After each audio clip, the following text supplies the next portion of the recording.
Hawaiian woman vanished during her layover and didn't get on her connecting flight just last month in November of 2024. Many surveillance videos were found connecting her timeline and also showing that she was not alone the entire time. During the search for Hana Kobayashi, it was discovered that her ex-boyfriend was also on the flight that she had been on. She sent very strange text messages to her family. Her dad was found deceased, and she would also be found to allegedly be involved in a secret scam marriage. This case just keeps getting stranger and it is ongoing, but she is still missing a month later. Where is Hana and what happened to her? I think it's very important to share this case. You are such a genuine gem. Thank you for clicking on my video. I am Brooke Mckenna, and this is an ongoing case where I believe that Hana deserves to be found, or at least her family deserves to know that she is okay. Just a simple,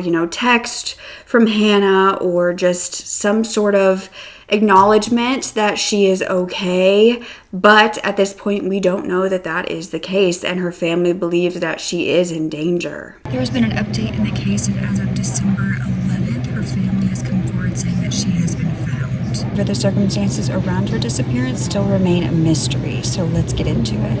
But first, today's sponsor, who I am so grateful exists, especially during this time of the holidays and the time of giving. Bombas is a brand that actually started when the founders learned of the need of socks at homeless shelters. They began creating these insanely comfortable socks to sell with a mission in mind. One purchase equals one donation. If you are very particular about your socks, or perhaps like me, have sensory issues and hate when you can feel that toe seam, Bombas doesn't have that. It's absolutely incredible. They even have a 100% happiness guarantee for free returns and exchanges, and they have already donated $150+ million in clothing to those in need. Whatever you purchase from them, it will be an item donated to those in need. From wearing these, and I wear these often as I can, I have found that they are thick, they are warm, the textures and the materials don't annoy me at all. They're the ones that I reach for the most. So from the slippers to the socks to the clothing items, their new holiday drop is the softest and warmest for the season, whether you want to get a pair for yourself or possibly give it as a Christmas gift that keeps on giving. So Bombas has given my subscribers who are new customers 20% off their first purchase. Just go to bombas.com/Brooke and use code Brooke20 at checkout for 20% off. So on November 8th of 2024, 30-year-old Hana Kobayashi was flying from her home in Maui, Hawaii to New York City. She had a connecting flight, which was at the Los Angeles International Airport, to then make it to New York, but she would never board that second flight and never make it to New York. Footage of Hana at LAX would be found from that evening. She landed around 9:53 p.m. and was going through the airport at around 10 p.m. Now, Hana was going to New York to visit her aunt, and they were going to go to a concert together. Hana had actually landed her dream gig. She was a photographer, and she had been invited to photograph a DJ in Brooklyn. It was a bucket list trip to her. That's what she called it. She had an hour-by-hour schedule. She was so excited. She was being paid for this, her first paid photography session. And so this is something she was really looking forward to. It was not a trip that she was dreading. In fact, it was the complete opposite. But as of today, Hana has still not made it to New York. In fact, her whereabouts are unknown. The last time she was heard from by her family and friends, and the last time her phone showed a location, was on November 11th. Now, Hana is a 30-year-old photographer and smoke shop employee back in Maui. She was born on Christmas Eve 1993 in Hawaii to Brandy and Ryan on the island of Oahu.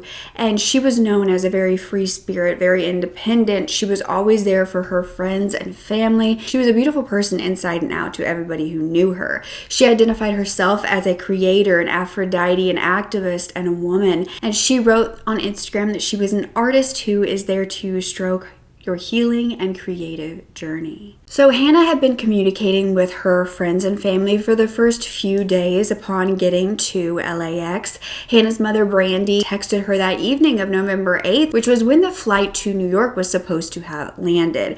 And she confirmed with Hannah, "Are you in New York? Did everything go okay?" However, Hannah texted her back that she was not yet in New York. And Hannah then told her sister, Sydney, that she was struggling to rebook her flight to New York City because the prices were just too high. She had basically missed the connecting flight, and her sister Sydney also claimed that Hannah and her ex-boyfriend were on the same flight, both from Maui to LA and then LA to New York. And they were going to part ways as soon as they got to New York, but he had reportedly made it there and he had made that connecting flight. So Hannah's family knew that she had left LAX at airport, and then she returned the next day on November 9th back to the airport trying to get this new flight. And at this point, she talked to her aunt that she was traveling to go and see, and she said she was trying to book another flight, but her aunt would say that Hannah said, "This is a nightmare. I don't know what's going on with these airlines. I'm trying to get to you." The airlines were not working with her on how to book this new ticket, and so after this, Hannah would vanish. And while the search began, 13 members of her family flew to LA, including her father, Ryan Kobayashi, and another one of her aunts, who was Laurie Pigeon. So her family and friends would end up reporting her missing to the LAPD, and they were telling the police that they were receiving very odd text messages from Hannah from her cell phone on November 11th, the last day she was heard from. Hannah was writing, "I think someone's trying to steal my identity. I'm really scared." She wrote in another message, "Deep hackers wiped my identity, stole all my funds, and have had me on a mind F since Friday." She was saying that she had been tricked into giving all of her funds to someone she thought she loved. But her family did not believe that this was even Hannah texting them, as Hannah would often use emojis, whether it was a heart or a flower or a fairy. That's how she communicated, through text. But these text messages had no emojis whatsoever. Family and friends were asking her over text if she was okay, and she wouldn't respond to those. She also wasn't answering the phone. So on November 11th, she sent a group message at around 5:30 that morning saying, "Hi loves, I just finished a very intense spiritual awakening. I'm charging my phone and heading back to the airport to get to NYC. I might need some help getting there. It's a long story. I'll keep you posted. I think I still have my room there." She also wrote, "I'm just really scared, love, and the Redwoods is calling me, and I know I'm meant to be there. I'm being guided there like you have before. I risk my freedom if this goes wrong for me, hun." She then wrote to one of her friends, who is Ariana Ursua, saying that she was going to go to a homeless shelter, and her friend told her that she should just go back to Maui. She said, "I literally can't, love," and her friend said, "You shouldn't be spending money to continue traveling. You have a home and you need to go back to it. Yes, you can. Where's your ID?" Hannah said, "I have it and my passport." Her friend said, "Go buy a plane ticket to Maui." Hannah said, "It's a really long story, hun." Her friend said, "I can't help if I don't know what's going on. If you have an ID, you can buy a ticket. Go to the counter at Hawaiian Airlines." She then tried to call Hannah and it was unanswered. Other texts that were later posted to the public from Hannah read her saying, "I just need to rest and think better," and that it was very complicated. And she was asked, "Did you get catfished?" And she said, "Matrix, underworld, shit, girl, this is way beyond me." She was then asked, "Did you get catfished by some dude you were talking to on the internet?" And she said, "No, we met. I can explain all of it. Just be open with this, please." And by 4 p.m., the messages stopped, and so did all communication on that November 11th. So LAPD was trying to put together a timeline, and they would find that after Hannah had been seen at LAX on November 8th, she was spotted on November 9th at the Grove, which is a popular shopping mall in LA. Footage was captured of her at the Taschen bookstore. She was charging her phone. She was signing up for the mailing list at the store's book club. And at this time, her Venmo account also showed that she had sent 2 payments to names that her family did not recognize. This was at 6:25 p.m. with the caption of a bow and arrow to a person named Veronica Almendarez. And less than an hour later, she sent a Venmo to Jonathan Taylor with the caption, "Reading." The next day on November 10th, Hannah had still not boarded a flight to NYC. She was spotted once again at the Grove. This wasn't on surveillance footage, however. This was actually in a promotional video being shot at the Nike store about the LeBron experience. She had posted a picture of this on her own Instagram, posting exactly where she was, not hiding the fact that she was there. And in fact, a fellow bystander who was filming this event unknowingly captured Hannah in their footage uploaded to their YouTube channel. Hannah appeared to be alone. Nothing appeared to be out of the ordinary. Now, that night, she would call her aunt in New York once again and said that she was, in fact, coming to New York. But the post from the Nike store would be Hannah's last post on Instagram with an I as a caption, and she tagged the LA Times, and she also added the song A Change Is Gonna Come by Sam Cooke. Now, part of the lyrics of that song were, "It's been a long time coming, but I know a change gonna come. Oh yes, it will. It's been hard living, but I'm afraid to die because I don't know what's up there beyond the sky.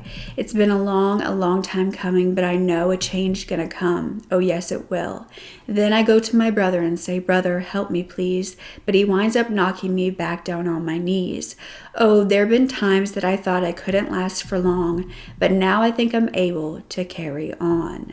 The following day, on November 11th, LAPD found that the last location ping from her phone was at 4 p.m. She was back at LAX, and her aunt also said around this time is when she had briefly spoken to Hannah, and then she was saying her phone was going to die, and then the communication cut off completely.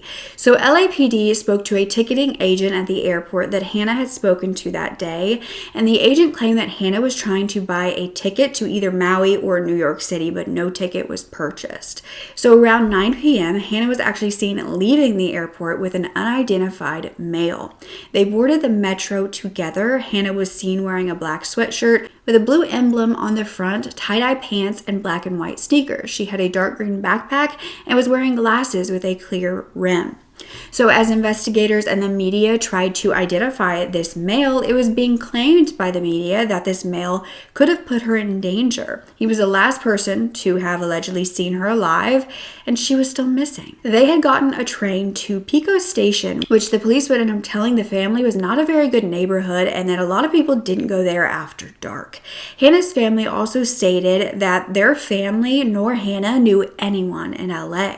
Now, LAPD were able to track down this male last seen with Hannah, who willingly spoke with them. This anonymous man, who the police were not naming, would explain that he met Hannah at the LAX train stop. They struck up a conversation around 9 p.m. as she was leaving, and Lieutenant Doug Oldfield and Detective Omar Franco, who was leading the missing persons unit, they listened to this man, they interrogated him, and he would explain the fact that Hannah was trying to understand how to get to Union Station, so he offered to assist her in getting there.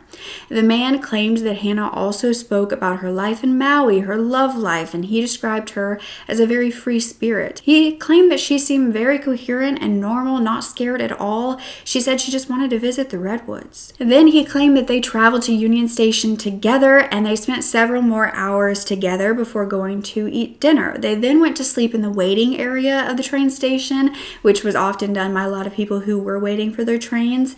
But the man claimed that when he woke up, Hannah was gone and she had taken her luggage. Her family began to believe that she might have been abducted or trafficked. They were speaking to the employees at the stores in the Grove that Hannah could have seen, and one of the employees actually remembered Hannah. They talked to her on November 9th and said she was in very good spirits, and he said that she was lovely. She charged her phone and she signed up for their mailing list. On November 12th, Hannah had still not been located, so her family actually held a rally at the Crypto.com arena where they handed out flyers before the Lakers game. Her dad, Ryan, spoke to the media saying, "We're just trying to get as much information as we can." He was worried, he was confused, and he said everything was just a blur. He hadn't slept since he heard the news. What do you think happened? I'm just twisting and turning for the last week about what's going on. It just seems like everything's coming at a blur, and it's just so overwhelming at times. It's just, I wouldn't wish up on anybody. Ryan, look, this is every dad's nightmare. How are you doing? What are your concerns? My only concern right now is just for Hannah's safety. You see, Ryan had actually been estranged from his daughter at this time, but he was trying to make up, trying to get her back. First off, I want to say thank you to everyone that has been helping us. But second off, this is a message for my niece. In case she's watching this, I know that this is getting spread, but she hasn't seen a family member or someone talk to her. Hannah Kobayashi, we love you and we are looking for you. We are not, or will we ever give up on you. We are in LA, where you are. We were at your last known location today. And we love you so very much, Hannah. And your whole family's here. Your whole family. Hannah had so many friends who were flying out to LA to search for her. She was described as one of the best friends that you've ever met. It was said that Hannah was that type of person that would answer the phone at 2:30 in the morning if you needed her, if you had just broken up with your boyfriend, and if she didn't pick up her phone, she would call you back in 5 minutes. That's how attached she was to her phone normally, which is why it was so strange that she was no longer in contact with anybody. But her aunt talked to News Nation to talk about her niece, and she said that the family had done all that they could do, but it was in the hands of the investigators. She said that the alarm sounded within the family before they even knew Hannah was missing due to her strange messages. She said that she had talked to Hannah multiple times that week before her flight. Hannah was asking her what to wear and telling her how excited she was about her photography job. Hannah even had a hotel she had already paid for in New York. Hey everybody, I just wanted to come on here. As you know, my channel has been sort of deactivated in the effort of finding my niece, Hannah Kobayashi, who went missing on November 11th out of the LA area. We are currently, as we speak, in the car driving to the rally that we're trying to do, the search by the crypto arena, one of the last places that she was seen. I just wanted to come on here and say, if you can come, if you live in the LA area and you can come help us search and to canvas and to spread awareness at the Lakers game for her, we would be so appreciative. We are meeting at 3 p.m. in an hour at Figueroa, I think that's how you say it, Figueroa and 12th. Also, too, we will be going live. There's a lot of people that have asked to be at the event. They can't be at the event, so they want to be a part of it. Jason, the trustee husband, will be doing that, so you guys can be a part of it. I won't be. I'm going to be, helping volunteers, teach them how to canvas, teach them the correct way to, it's a simple thing, the correct way to hang a flyer, because if you don't hang it correctly, it falls, or it does all of that. But we just wanted, again, say thank you. The family, I don't want to get emotional, because I can't. Gotta be serious. I don't even know if I have tears left, to be honest with you. But the family is beyond thankful for, one, the press. The press has helped us more than I can tell you. I mean, I am, everyone's like, oh, the press is bad. I have not had a single interaction. They just want to help us. They just want to get her face out there, which I'm so grateful for. For the volunteers that are already doing canvassing. We've had bikers go into Skid Row and put up her flyers. We've had moms. We've had, organizations, communities. It is. When they say that the world has become cruel. No, and yes, LA can be a scary place, but the outreach and the pouring that we've had from the LA community is beyond. Hannah she's just that special. I think this thing has aged me like fucking 15 years. I'm so tired. That's not really, tired is not the word. Exhausted is not the word. The rally, it went really well. I was so blown away by how many volunteers came, and I was so thankful that I could look in every single one of their eyes, like literally look in their eyes and tell them that, you know, the family loves them and that we were so grateful. The detectives seem to be taking it seriously now, which, hallelujah, which makes me and the family have hope. On November 24th, 13 days since they had last heard from Hannah, her 58-year-old father, Ryan, who had come to LA to help search for her, was found deceased. He would be found in a parking lot near LAX, and the medical examiner would determine his cause of death to be by multiple blunt force injuries. He had allegedly jumped from the 7th floor of the parking structure around 4 a.m. Now, LAPD claimed that they had found footage of this and that he was alone the entire time, although this has not been released to the public. Now, Hannah's aunt spoke to the public, and she said she believed Hannah's father, Ryan, had a mental health emergency, that he had been searching tirelessly, and that they thought it was just overwhelming for him to be driving down these streets looking for his daughter. He went to Skid Row to see if she could be there, and they said that they did want to confirm that they believed that he did not do anything to Hannah. He did not cause this disappearance, and he also was not lured to his death, in their opinion. I just wanted to come on here briefly and let everyone know that we're very thankful for all your support. And I need to remind everyone that's on social media and TikTok and seeing all these news headlines that there's a family on the other side of it.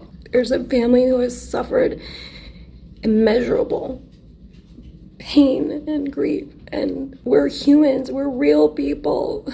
Ryan was a real, beautiful, incredible father, and he just couldn't. We need you now more than ever, you guys, to rally around us and to support us. All the speculation and all these things that people are saying, please shut them down. Please be kind. Now, the public was very confused by this sudden death of a missing woman's father, but Hannah's family urged the public to keep searching as Hannah was still actively missing and believed to be in imminent danger. But on November 26th, LAPD announced that Hannah intentionally missed her flight. However, her sister was very disappointed, saying that it sounded like they were saying that she went out and did her own thing, and she was fearing that it was discouraging people from actually searching for her. The police chief also mistakenly said that Hannah was 23 years old instead of 30. And Hannah's family said the fact that Hannah had not reached out after the death of her father meant so much. It meant that she wasn't just going off grid to do so herself. On November 28th, her sister Sydney would speak to News Nation, and she said that her sister would have never done this to their family. She said that her father was a loving, caring, kind-hearted person, and that he fought until his last breath to find his daughter. That he gave the search his all. He wasn't eating, he wasn't sleeping, and he wasn't speaking about how he was feeling. They said that if they knew that he was struggling, they would have tried to prevent this. But like in a lot of cases with mental health struggles, a lot of people don't know the signs until it's too late. So I will speak for my dad, knowing him my entire life, and anybody that knows my father, they know that he was a very loving, caring, kind-hearted individual. And, you know, I was out in LA. And while I was with him, I knew that he genuinely fought until his last breath to find my sister. And he gave it his all. You know, he deprived himself of sleep. He wasn't eating. He was only caring about everybody else's feelings but his own. He just didn't speak about how he was doing. And he pushed and he pushed and he fought for her as any loving parent would. But the public were still putting out a lot of rumors that possibly this was a murder, that possibly her father had something to do with her disappearance. I feel like I'm a little like air-blown egg, and I'm so fragile, and I just need like a ton of packing paper around me. Through all of this, it comes in waves. I'm just getting these waves of emotions. I'm starting to experience panic attacks now, which something I've dealt with my whole life, and I just haven't had them in a long time, and those are coming. And today is Thanksgiving, which we're not celebrating, by the way. I mean, I'll be giving thanks for my henna, for my beautiful, beautiful, beautiful niece, who I love immensely and who I still know we're gonna find. I just know it. Day 16. Day 16 since Hannah's been missing. We're gonna find her. Checking in.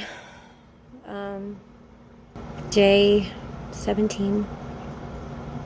I woke up this morning and I did a ton of affirmations about finding Hannah.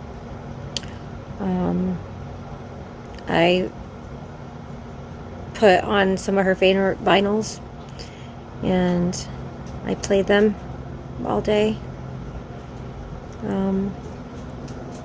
I went and hung flyers in Palm Springs today.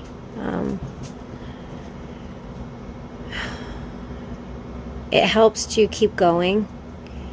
It helps to not be still. Anytime I'm still, it's like a wave, you know, when you're walking out of the ocean and you turn your back and it just plummets you and you realize how weak and vulnerable you actually are. So I'm staying busy, as busy as I can, and I just miss the fuck out of her. On November 30th, Hannah's aunt would go on TikTok to speak to the public, speculating that the family had something to do with Hannah's disappearance and Ryan's death.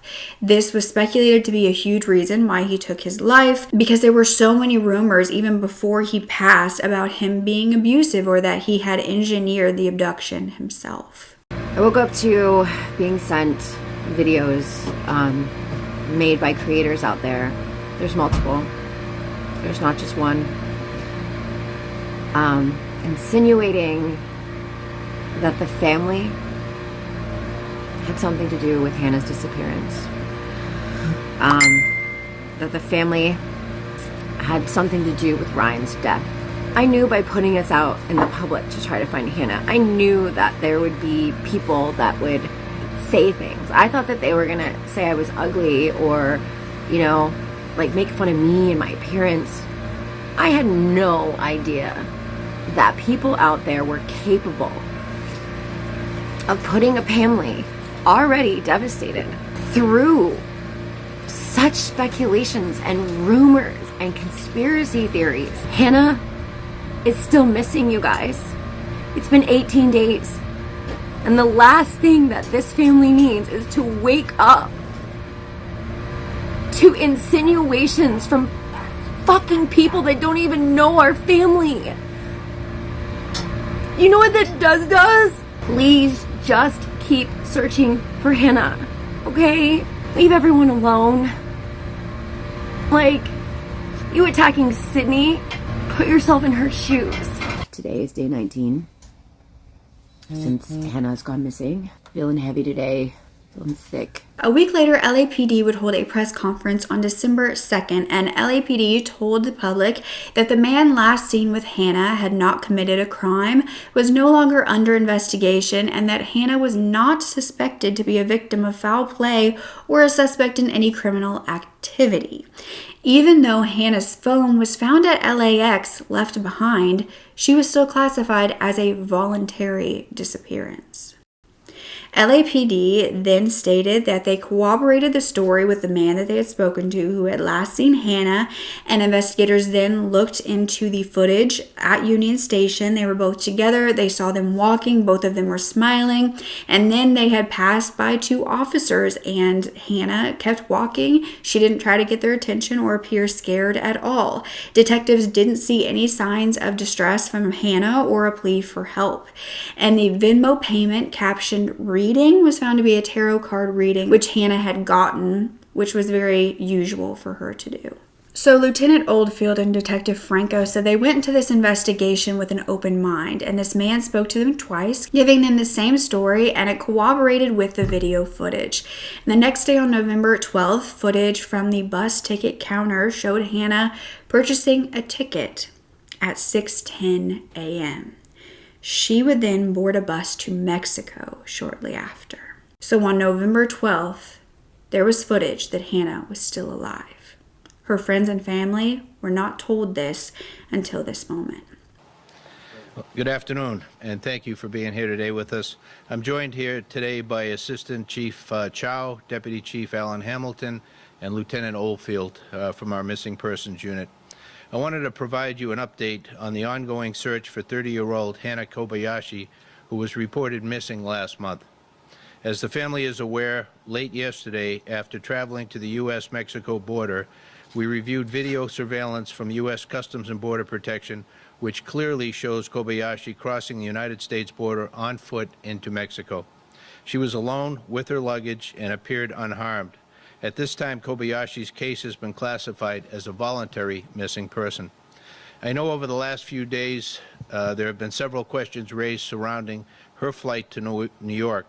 Our investigation, corroborated by video evidence, clearly shows Hannah at LAX appearing unharmed after arriving from Maui on November 8th of this year. For unknown reasons, she decided not to board her pre-scheduled flight to New York that same day. From November 8th to 11th, video footage and still imagery showed Hannah at various locations around Los Angeles.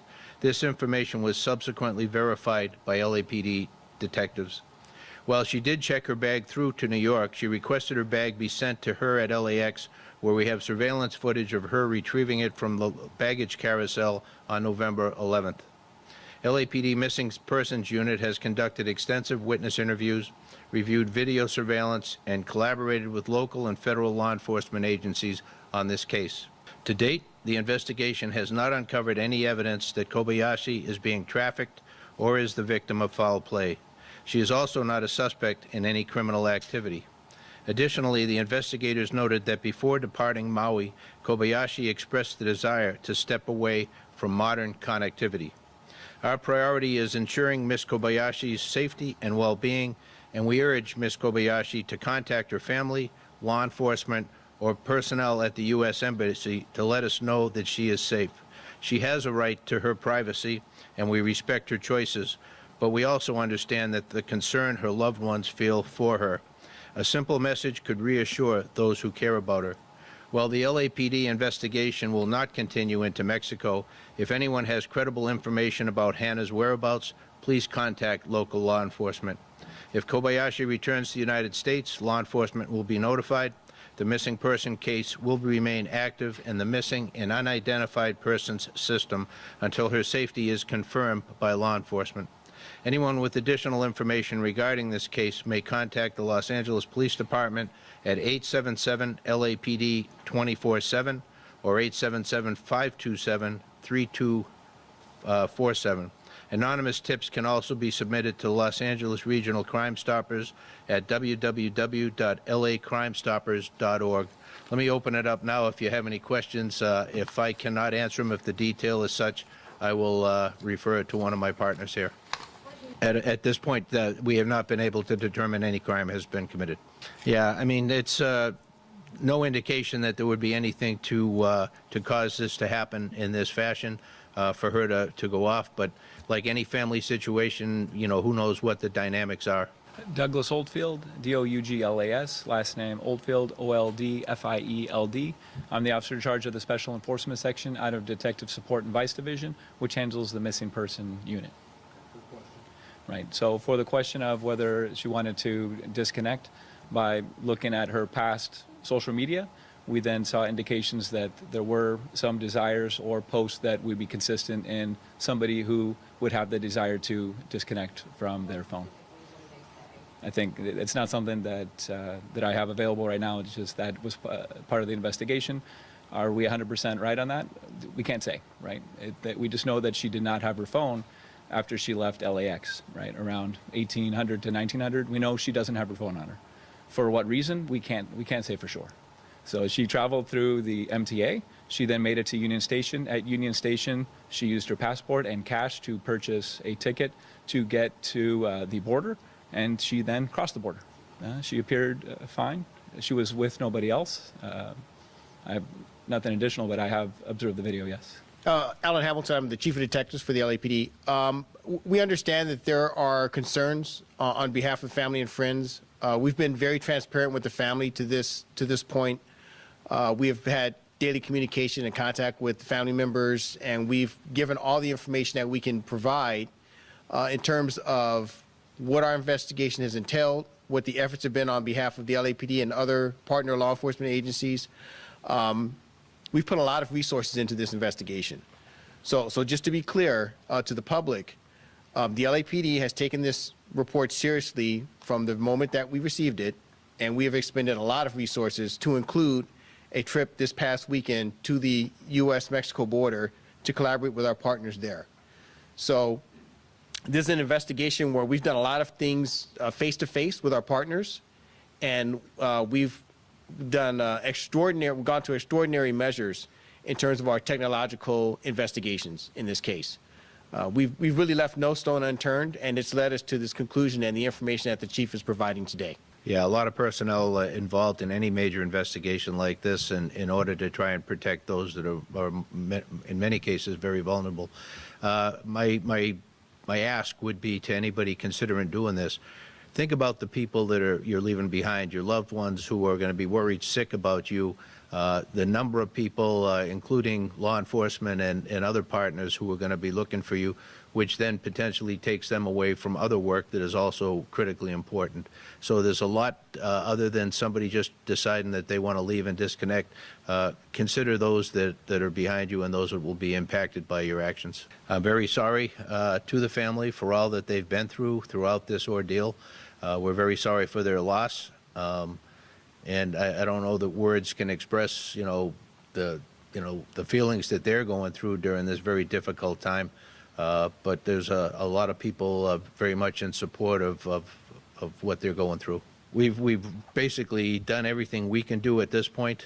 She's left the nation, left the country, and in another nation now. So, as I mentioned in the earlier comments, that if she comes back into the U.S., law enforcement will be notified of that, and try and do whatever we can if there's a need to at that time. So we can't speak to her state of mind. We are aware there have been some communications prior.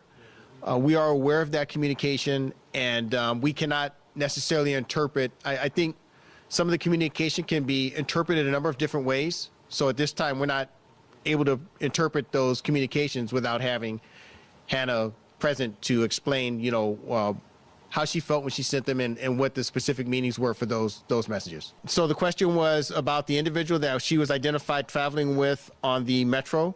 We have identified that individual. That individual was cooperative in the investigation. That individual cooperated by allowing himself to be interviewed with his attorney present and family members. He gave a full disclosure of the entire sequence of events. We utilized independent investigative techniques to verify his story, and it fully checked out.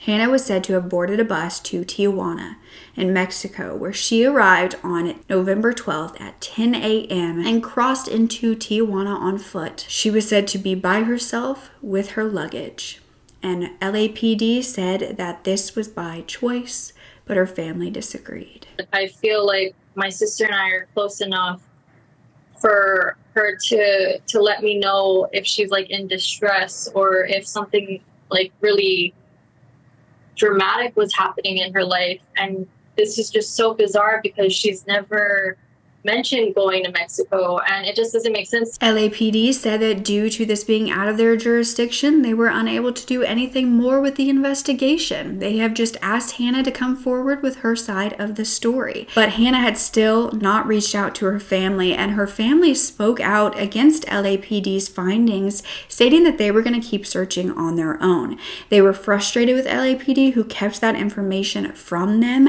and her sister Sydney said that LAPD was informing them and saying that they were going to keep them informed, but they also waited 3 weeks to tell them that Hannah had taken that train from San Diego to Mexico. The family felt like they were left in the dark, and LAPD stated that there was footage from the U.S. Customs and Border Protection that clearly shows her crossing the border, but they have not shown that video to the family. At least it hasn't been said publicly that they have, or any of the other surveillance footage. The family feels like since she is now in Mexico, LAPD are just washing their hands of the entire situation. A lot's happened in 2 days, huh? Like whiplash. That's how I feel. We were made aware of that a couple hours before it all came out in that press conference. We didn't know, you guys. We didn't know. We were basically dropped in our lap that Hannah was seen crossing over to Mexico. We didn't see the footage. We didn't. Does it make me feel better? Yeah, she was seen a day later than what we thought. That was 21 days ago. Now she's in Mexico. And we still haven't heard. I just want her to be okay, you guys. So I'm gonna keep looking. A retired FBI agent turned PI named Tom Simon is calling on the LAPD to release this footage as well. He said, "I am also very skeptical of this idea that she voluntarily walked across the border to Mexico. I think it's entirely possible that the LAPD misidentified a person in this video with all other border crossings. As such, I'm calling on LAPD to release the video publicly. The family will know if it's Hannah." The aunt has also spoken publicly to Hannah and to her captors, saying, "We are looking for you and we continue to look for you. If someone has her, I want them to know that they have the most beautiful little soul. Please take care of her and give us back our Hannah." Her sister Sydney had set up a Facebook group to help with the search efforts, but has since shut it down, citing negative comments and threats. The family have hired a PI and an attorney because they feel in their heart that Hannah is in danger. Now, her sister said, "They say that they saw her alone, but that doesn't discount the fact that someone could be watching her from afar, knowing how big this case has gotten and kind of maybe controlling her or telling her what to do." A GoFundMe was also set up for Hannah, but when investigators had said that she had voluntarily traveled to Mexico, a lot of the donors were demanding answers and refunds from the family. It had already raised almost $50,000, and it was updated to say it was going to also cover the costs of Ryan's funeral after he took his life.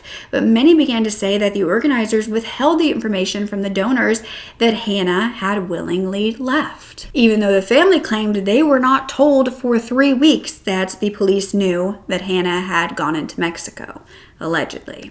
But in a shocking turn of events, 2 days later, on December 4th, according to LA Magazine, Hannah's mother, Brandy Yee, had found immigration documents in Hannah's home back in Hawaii.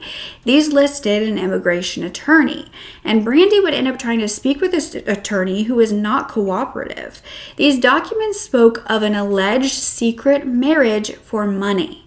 Hannah was believed to be scammed out of the proceeds of this immigration scheme, and this was allegedly concocted by her former boyfriend, who was also on the flight with Hannah that day to LAX, who went on to New York City. It was believed that Hannah's secret new husband was an Argentinian man named Alan Cacase, who was also on that flight with her.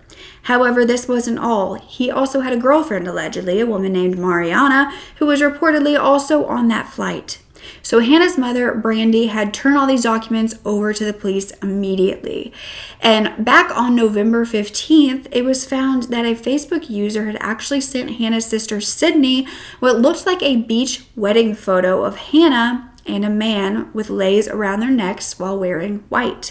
This appeared to be in Hawaii, and this also appeared to be Alan Cacase. This user would tell Sydney that they had found this photo on Reddit because it was circulating about a sham marriage for money, and that this photo was being circulated with it. Sydney had given this information in the photo to police as soon as she received it on November 15th, but nobody made it public until now. So this is when the FBI actually got involved. The family's lawyer then posted a statement on behalf of the family on Twitter saying, "We want to stress that the family has not publicly announced any information regarding an alleged marriage because we do not have the facts or necessary documents to verify the legitimacy of this information. The family has not confirmed the authenticity of the images or the accuracy accuracy of the information provided about a possible secret marriage. This is one of many leads we are actively investigating with the help of our attorney and investigative team.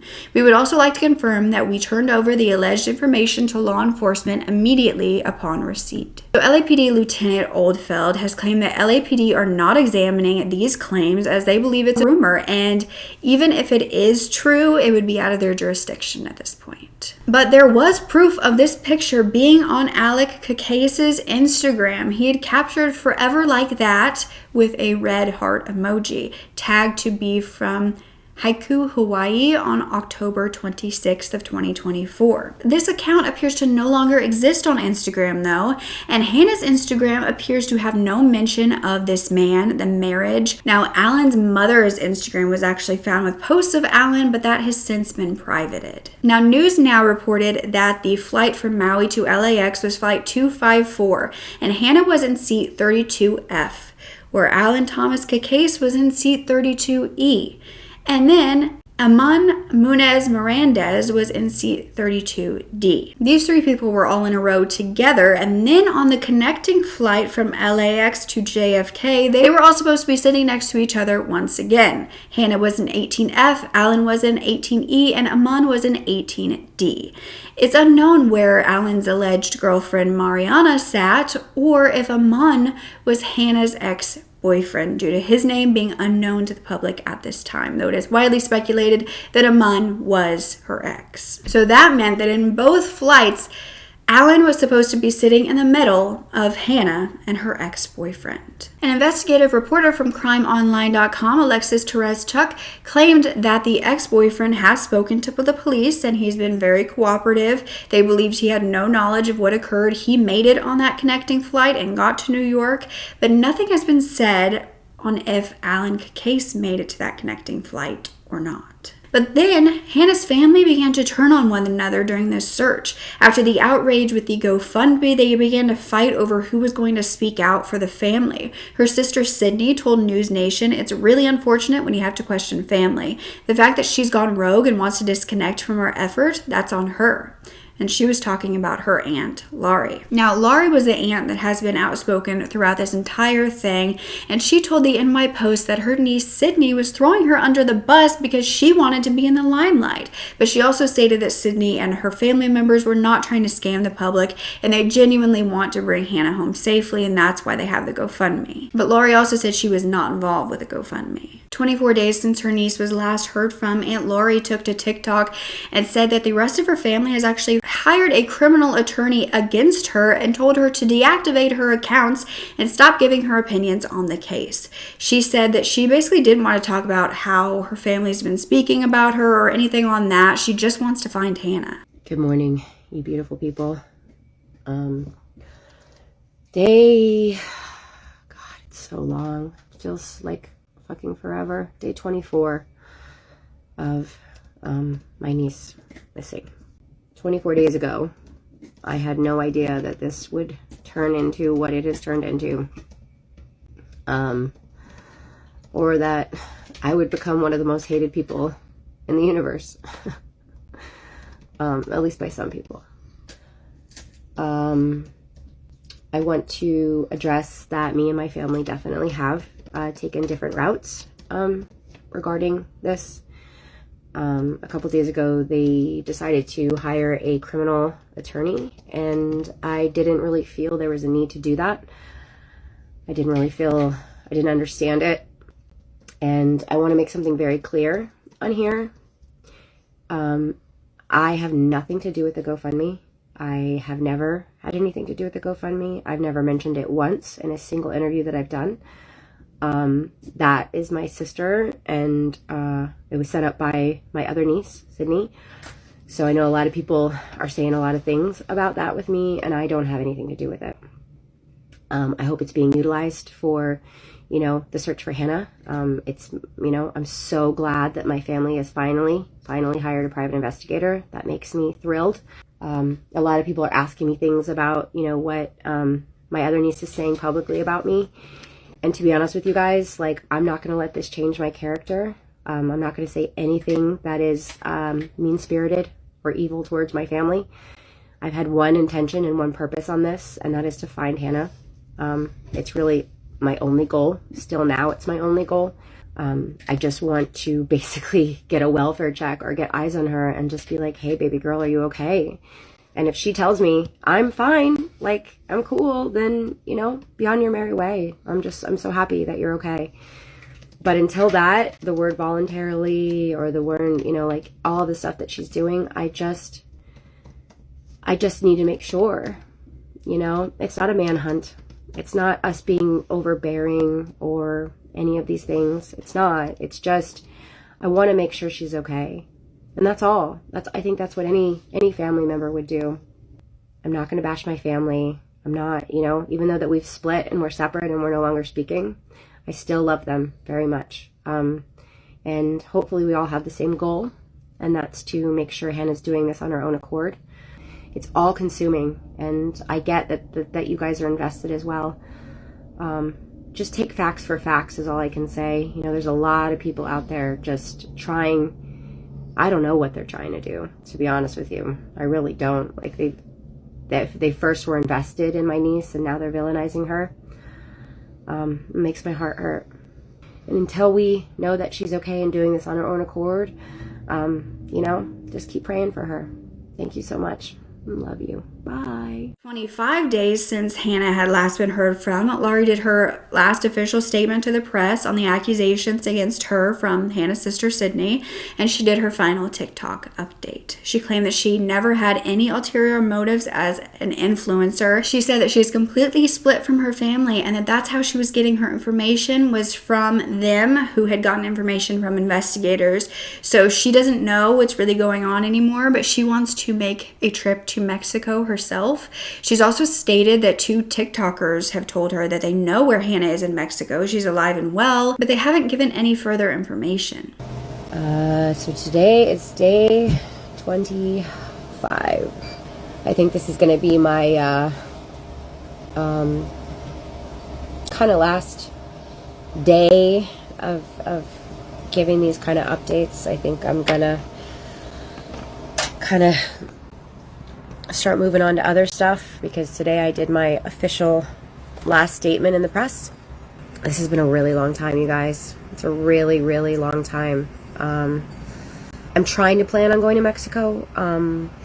It was brought to my attention that there's 2 people on here that might possibly know where Hannah is, which blows my fucking mind that it hasn't been brought to my attention, or maybe it has been brought to my family's attention. I don't know. We are splitsies, so I'm not getting any more information from my family.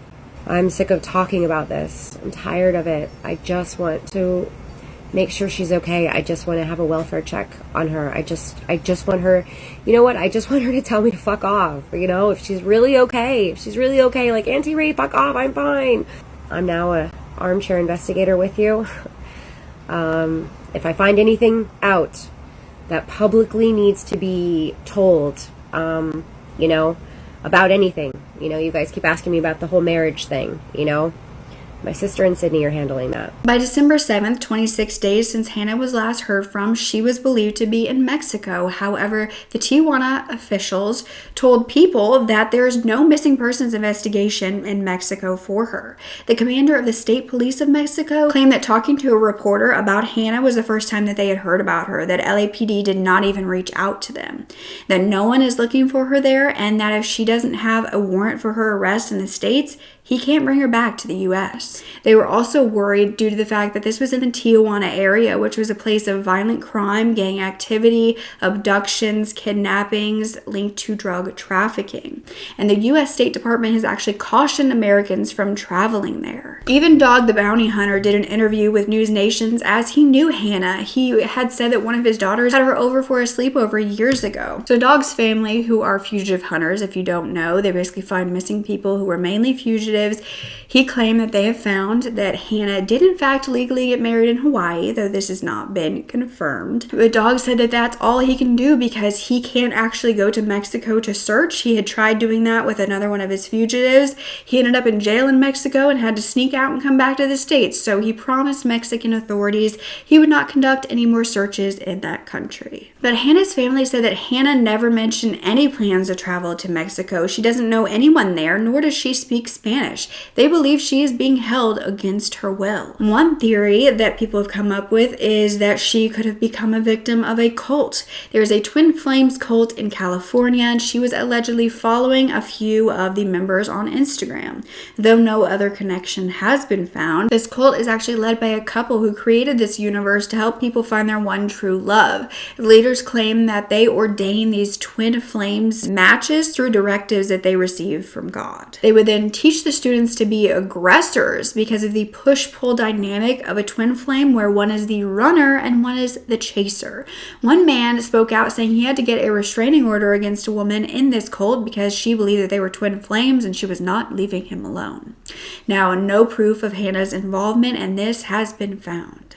As of December 10th, which is one day shy of a month since she was last heard from, Hannah Kobayashi is still missing. As of today, new information has been posted on the New York Post from a source that alleged that Hannah Kobayashi's ex-boyfriend was jealous of her alleged fake husband. And Amon Munez Miranda, who is believed to be the name of Hannah's ex-boyfriend, was found to have a criminal history of lying to law enforcement in Texas in 2021 about his identity. I really hope that this is a case where I can bring you updates that are positive and that Hannah is found alive and well. But what do you think happened to Hannah Kobayashi? Where is she? Is she still in Mexico? Why? Is she there on her own accord? There are so many questions, and I just hope that it just really is that she wanted to get away and disconnect. Do you think that she is with her alleged husband, Alan? Do you think it has anything to do with her ex-boyfriend? I do think it's very strange that they were all sitting in a row together on this flight. I think that has something to do with all of this.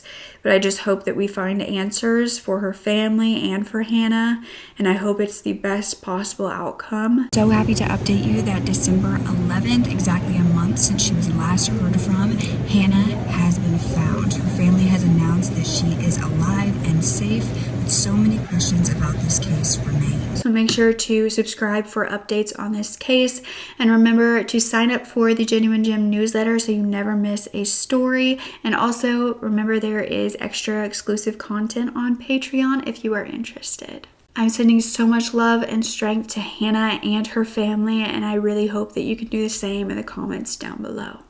Don't forget to speak up. Your voice is powerful enough, and I love you to absolute pieces. Okay, bye.